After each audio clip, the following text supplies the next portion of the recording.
అస్సలు నచ్చదు. దళితులకు చంద్రబాబు నాయుడు గారు సెంట్ భూమిని ఇళ్ల నిర్మాణానికి ఇచ్చింది లేదు, అంబేద్కర్ గారి విగ్రహం నిర్మించింది అంతకన్నా కూడా లేదు. ఎందుకంటే చంద్రబాబు గారి రక్తంలోనే ఎస్సీ, ఎస్టీ, బీసీ మైనారిటీల మీద ఏ కోశానా కూడా ఏనాడు కూడా ఈ మనిషికి ప్రేమే లేదు. ఎస్సీలో పుట్టాలని ఎవరైనా అనుకుంటారా అని ఒక ముఖ్యమంత్రి స్థానంలో ఉన్న వ్యక్తి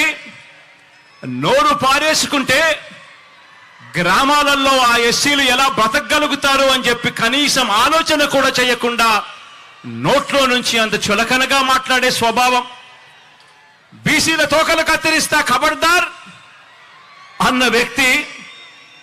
పేద సామాజిక వర్గాలంటే గిట్టని ఈ వ్యక్తి మన మాదిరిగా ఈ పేద అక్క చెల్లెమ్మలు బాగుండాలి, ఈ పేద కుటుంబాలు బాగుండాలి అని ఏకంగా 31 లక్షల ఇళ్ల పట్టాలు రాష్ట్రంలో ఎప్పుడు జరగని విధంగా, దేశంలో కూడా ఎప్పుడు చూడని విధంగా ఏకంగా 31 లక్షల ఇళ్ల పట్టాలు, అందులో 22 లక్షల ఇళ్ల నిర్మాణం చేయాలని ఆ పెద్ద మనిషికి ఎందుకు అనిపిస్తుంది? పెత్తందారి పార్టీలకు, ఈ పెత్తందారి నాయకులకు చదువుకునే మన పేద పిల్లలకు ఒక అమ్మఒడి ఇవ్వాలని, ఓ విద్యా దీవెన ఇవ్వాలని, ఓ వసతి దీవెన ఇవ్వాలని, ఓ గోరు ముద్ద ఇవ్వాలని, ఓ విద్యా కానుక ఇవ్వాలని, ఓ ట్యాబులు ఇవ్వాలని, ఓ ఇంగ్లీష్ మీడియంలో చదువులు చెప్పించాలని, బైలింగ్వల్ టెక్స్ట్ బుక్స్ ఇవ్వాలని, మన గవర్నమెంట్ బడులలో మన క్లాస్ రూమ్లలో డిజిటైజేషన్ జరగాలి అని, ఐఎఫ్పీలను ఏర్పాటు చేయాలని, నాడు నేడుతో మన చదువులు మన బడులు రూపురేఖలు మార్చాలి అని ఇటువంటి పెత్తందారి నాయకులకు కానీ, ఇటువంటి పెత్తందారి పార్టీలకు కానీ ఎందుకు అనిపిస్తుంది అని ఒక్కసారి ఆలోచన చేయమని అడుగుతా ఉన్నా. పెత్తందారి పార్టీలకు, పెత్తందారి నాయకులకు మన అక్క చెల్లెమ్మలకు ఒక దిశ యాప్ తేవాలని,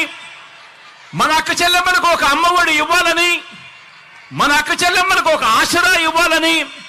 మన అక్క చెల్లెమ్మలకు ఒక 0 వడ్డీ తేవాలని, ఒక 0 వడ్డీ ఇవ్వాలని, ఒక చేయూత ఇవ్వాలని,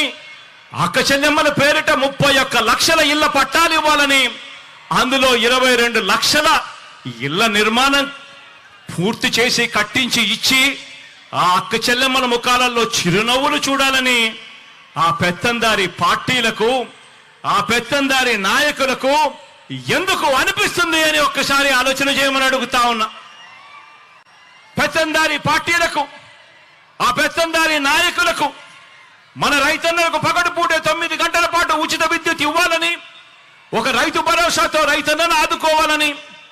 వారిని చేయి పట్టుకొని నడిపించే ఒక ఆర్బీకే వ్యవస్థను వాళ్ళ ముందరే పెట్టాలి అని చెప్పి ఎందుకు అనిపిస్తుంది అని చెప్పి ఒక్కసారి ఆలోచన చేయమని కోరుతా ఉన్నా. పెత్తందారి పార్టీలకు, పెత్తందారి నాయకులకు, పేదలకు వైద్యం ఆరోగ్యం పట్ల వారికి ఒక మెరుగైన ఆరోగ్యశ్రీ పథకం రావాలని, ఇవ్వాలని, ఓ ఆరోగ్య ఆసరాతో ఆదుకోవాలని, ఓ 104 ఒక 108 ఫోన్ కొడితే చాలు కుయ్ కుయ్ కుయ్ అంటూ ఆ పేదవాడి ముంగిటికి వచ్చి ఆ పేదవాడికి అండగా నిలబడే పరిస్థితి రావాలని, గ్రామ స్థాయిలోనే ఓ విలేజ్ క్లినిక్ రావాలని, ఓ ఫ్యామిలీ డాక్టర్ కాన్సెప్ట్ తీసుకొని రావాలి అని, హాస్పిటల్లన్నీ కూడా రూపురేఖలు మారాలని, ఆ హాస్పిటల్లో పేదవాడు వైద్యం కోసం వెళితే ఏకంగా 53,000 మంది డాక్టర్లను, నర్సులను హాస్పిటల్లో రిక్రూట్ చేయాలి అని ఎందుకు అనిపిస్తుంది అని చెప్పి ఆలోచన చేయమని కోరుతా ఉన్నా. ఆ పెత్తందారి పార్టీలకు, ఆ పెత్తందారి నాయకులకు గ్రామ స్థాయిలోనే ఒక లంచాలు లేని వ్యవస్థను తేవాలని, గ్రామ స్థాయిలోనే ఓ వివక్ష లేని వ్యవస్థను తీసుకొని రావాలని, గ్రామ స్థాయిలోనే ఓ వాలంటీర్ వ్యవస్థ తీసుకొని రావాలని, గ్రామ స్థాయిలోనే ఓ సచివాలయాలు, వార్డు సచివాలయాలు, గ్రామ సచివాలయాలు తేవాలని, ఓ వివక్ష లేని, ఓ లంచాలు లేని వ్యవస్థ ప్రతి పేదవాడికి కూడా అందుబాటులోకి ఉండాలి, తేవాలి అని ఆ పెత్తందారి నాయకులకు, ఆ పెత్తందారి పార్టీలకు ఎందుకు అనిపిస్తుంది అని చెప్పి ఆలోచన చేయమని కోరుతా ఉన్నా మీ అందరికీ కూడా. ఈ పెత్తందారి పార్టీలకు, ఈ పెత్తందారి నాయకులకు నామినేటెడ్ పోస్టుల్లోనూ, నామినేషన్ మీద ఇచ్చే కాంట్రాక్టుల్లోనూ 50% నా ఎస్సీ, నా ఎస్టీ, నా బీసీ, నా మైనారిటీ అంటూ వాళ్లకు 50% పదవులు వాళ్ళకే ఇవ్వాలని, ఇచ్చేట్టుగా ఏకంగా చట్టం తీసుకొని రావాలి అని వాళ్ళకు ఎందుకు అనిపిస్తుంది అని ఆలోచన చేయమని అడుగుతా ఉన్నా. మంత్రి మండలిలో, మీ బిడ్డ మంత్రి మండలిలో ఏకంగా 4 డిప్యూటీ సీఎం పదవులు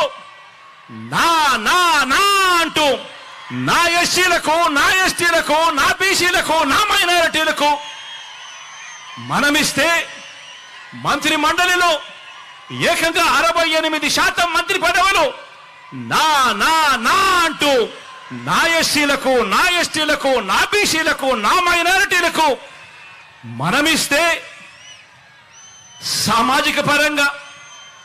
రాజకీయ పదవుల్లో దేశ చరిత్రలో ఎప్పుడు చూడని విధంగా ఈ 56 నెలల్లో అడుగులు పడ్డాయి. ఏకకాలంలో శాసనసభ స్పీకర్గా ఒక బీసీ, ఏకకాలంలో శాసనసభ మండలి చైర్మన్ గా ఒక ఎస్సీ, శాసనసభ శాసన మండలి డిప్యూటీ చైర్పర్సన్ గా ఒక మైనారిటీ అక్కకు పెద్ద పీట వేసిన ఏకైక ప్రభుత్వం మీ బిడ్డ ప్రభుత్వం అని కూడా చెప్పడానికి గర్వపడతా ఉన్నా. మనందరి ప్రభుత్వం వచ్చాక రాజ్యసభకు 8 మందిని పంపిస్తే అందులో 4 నా వాళ్ళు అనుకుంటా ఉన్నా, నా ఎస్సీ, ఎస్టీ, బీసీ, మైనారిటీ వర్గాల వారు అని చెప్పడానికి గర్వపడతా ఉన్నా. మన పార్టీ మండలిలో 43 మంది సభ్యులు మన పార్టీలో ఉంటే అందులో 43 మందిలో 29 మంది నా నా నా నేను పిలుచుకుంటా ఉన్నా. నా ఎస్సీ, నా ఎస్టీ, నా బీసీ, నా మైనారిటీ, నా అన్నదమ్ములే, నా అక్క చెల్లెమ్ములేని గర్వంగా కూడా తెలియజేస్తా ఉన్నా.